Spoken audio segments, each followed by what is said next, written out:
Bonjour et bienvenue à tous pour notre rendez-vous mensuel, les Minutes du Handicap. Aujourd'hui, je vous propose de parler d'épilepsie. Beaucoup de mystères se cachent encore derrière cette maladie, alors tentons ensemble d'en savoir plus. Nous entendons dire que l'épilepsie est une maladie mentale. C'est faux, c'est une maladie neurologique. Elle peut, dans certains cas, favoriser des troubles du comportement ou générer des automatismes gestuels pendant les crises qui peuvent faire croire à une maladie mentale. Tout le monde peut être touché par cette maladie. Eh oui, l'épilepsie peut intervenir à tout âge et peut être provoquée par certaines maladies ou lésions du cerveau.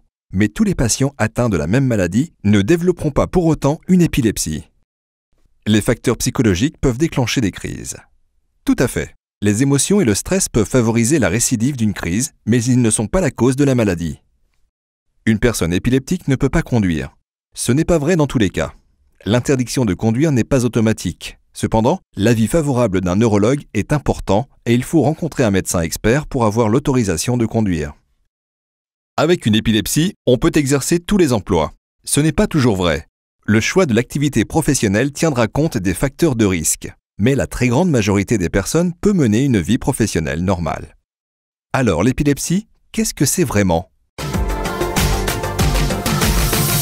L'origine de l'épilepsie est cérébrale et liée à des décharges anormales au sein de réseaux de neurones.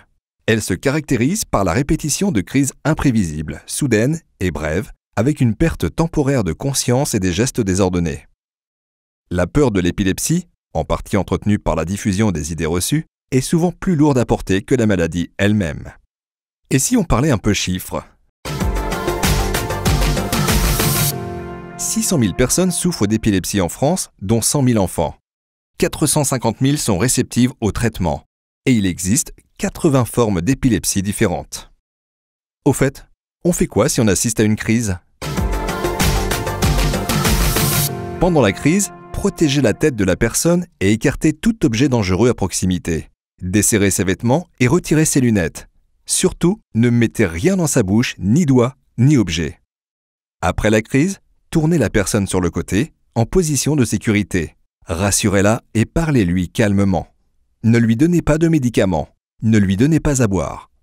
Et surtout, appelez systématiquement les secours. Si vous êtes au travail, composez le numéro d'urgence de votre immeuble. Sinon, composez le 15 pour le SAMU, le 18 ou le 112 pour les pompiers. Maintenant, vous savez tout ou presque sur l'épilepsie. Je vous donne rendez-vous le mois prochain pour un nouvel épisode des Minutes du Handicap.